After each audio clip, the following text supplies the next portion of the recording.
Hey guys, welcome back to another video over here on the Chinese Zodiac and Horoscopes. Today we're going to be doing a reading for all you guys born in the year of the horse. So welcome back, all my pony pals. Let's see what's going on for you guys this week. We're just going to give these a shuffle up and a move around, and then we'll see what's going on. Oh, if I don't drop all the cards first, but again, as I remind people, I do shuffle with my eyes closed. So you're going to have to just excuse the clumsiness. Let's stop about there. Let's take that one from the bottom. Let's take that one from the middle. Let's take this one from the top. What have we got?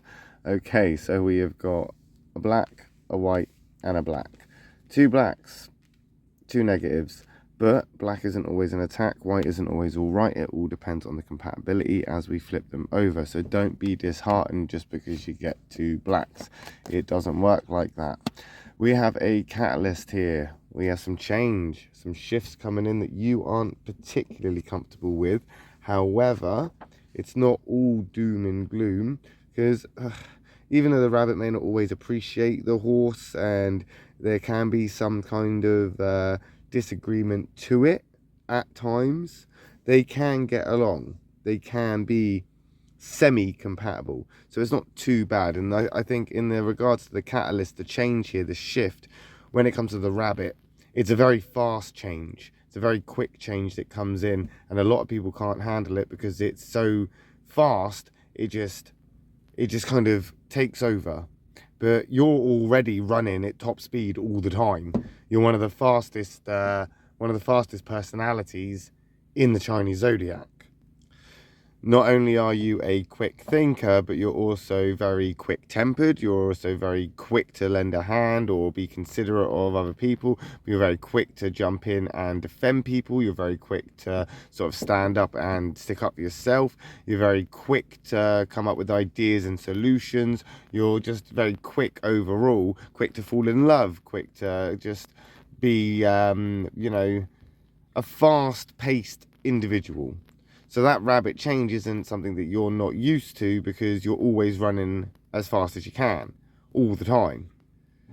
However, this is a black catalyst. This is a black change. So even though you're quite content to run alongside the change as it comes in quickly, it's what is changing that is maybe upsetting your own sort of, your own sort of balance in things. I mean, maybe right now, ultimately, what you're doing is you're trying to change while things are changing, because you're trying to adapt to the change, but it hasn't changed yet. Because you are very changeable. You are very adaptable. As I say, you're a very quick-paced person, so you're very quick to change, you're very quick to adapt, very quick to just catch up with things. A lot of people, it takes them time to get used to it. They got to figure out what it is that they're going to do now that the change has happened, because it's coming so quickly they didn't have time to prepare for it. But you don't necessarily need time to prepare for it because you're already on it. You've already done it as it's happening. And that change right now has potentially made you feel a bit uncomfortable because maybe it's caught you unaware and you thought you could run alongside it, but it's making you slip and trip just ever so slightly.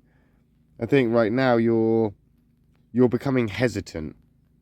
You're becoming hesitant and you're questioning things a bit more, like, hang on a second, maybe I was wrong. Maybe that's it. Maybe you're trying to kind of figure out where it is that you were wrong. You're potentially looking at taking accountability, or potentially things have come to light where there is new evidence or new facts that you have now seen, and therefore you have to admit that potentially you were wrong.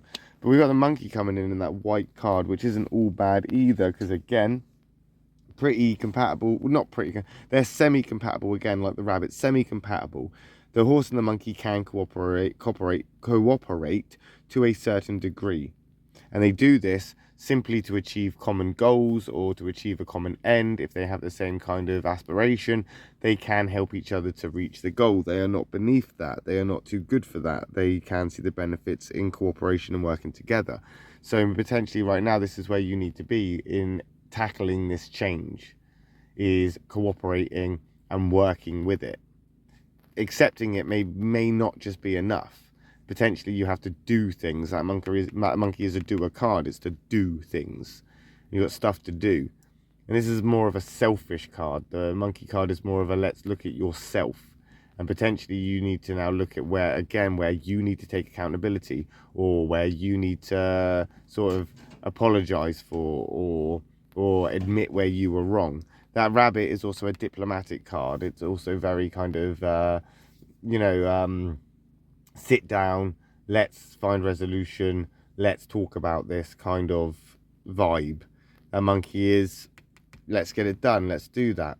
And potentially that's what you need to do, and that's going to give you favourable results.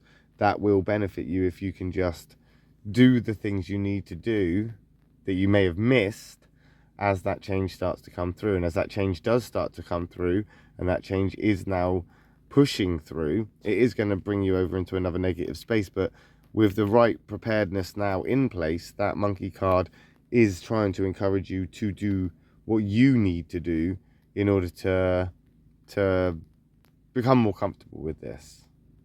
Like, for example, let's just say, hypothetically, there is a room in the house that you live that's always been yellow. Someone's come along and overnight, in a couple of hours, literally without you even realizing that they were doing it, they've painted it green. And you're not a big fan of green.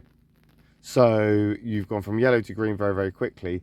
Instead of just accepting this, potentially you need to voice your opinion on this and say, well, hold up, I live here too.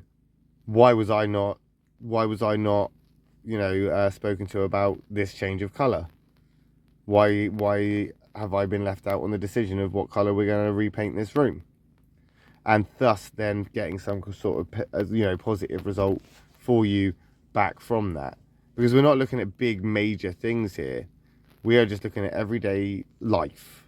And sometimes this can literally just be as simple as somebody painting a room a colour that you didn't have a say in. And now you're a little bit upset about it. But there are things that you can do. I mean, aside from, just go and paint it back. Literally, just go and paint it yellow again. There are other things that you can do, which are, to talk about it and voice your concerns. Don't be too proud to just huff and puff about it. Come and talk to the people responsible. Voice yourself. And there's that tiger, which is actually the conflict of the monkey, but it's in your affinity triangle, so it's actually a really good card for you, even though it's in the negative.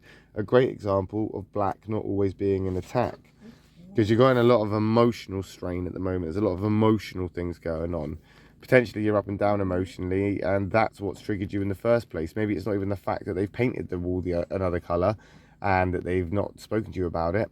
Potentially that is what has just pushed you over the edge, because you've got other things going on and you're using that as a kind of justification to let it all out. Emotional stuff is really hard for a lot of people, whatever sign they are, because emotional stuff is stuff that we tend to keep inside and we deal with it internally, and we kind of, depending on who you are, we try and kind of hide it, not only from others but from ourselves. And that can manifest in other in other ways, like in the physical form. With snake people particularly, if they suppress their emotions and they try and bottle it all up, it can have drastic impacts on their sort of internal health, their gut, their abdominal area, or if they're a lady, their ovaries and their sort of womanly places. This is just a thing that happens with snakes. Emotionally, they carry it there. All signs are different. Horses, you tend to carry it on your chin, you carry it on your back. It's almost like a badge of honor for you guys, because you can show what you've overcome, you can show what you've achieved, you can show that you are proud that you are still standing despite the odds, despite people trying to put you down, despite the fact that you have gone through the mud and you've had to trudge through the trenches. You'll wear that with pride. However, sometimes you express it in a very volatile, temper-esque kind of way, and you will rage and you will rant and you'll get it off your chest that way. So it's either proud of it or shout about it. Either way, it's a little bit get it out rather than suppression. You're expressing it, which will be handy for you, because that's exactly what I think you need to do in order to kind of deal with this change, is to express yourself, is to talk about how it's making you feel, what's going on. You know, the tiger and the horse, they are very compatible, so that tiger is going to guide you through into the next week, and we'll find out, won't we, how you get on with that when we come back and do another reading for you guys next week. I'll be back again today for a reading for the sheep people, so if you are interested in that, I'll see you then. If not, I'll see you next week when we do another reading for you guys born in the year of the horse. Thanks for watching. Love and peace.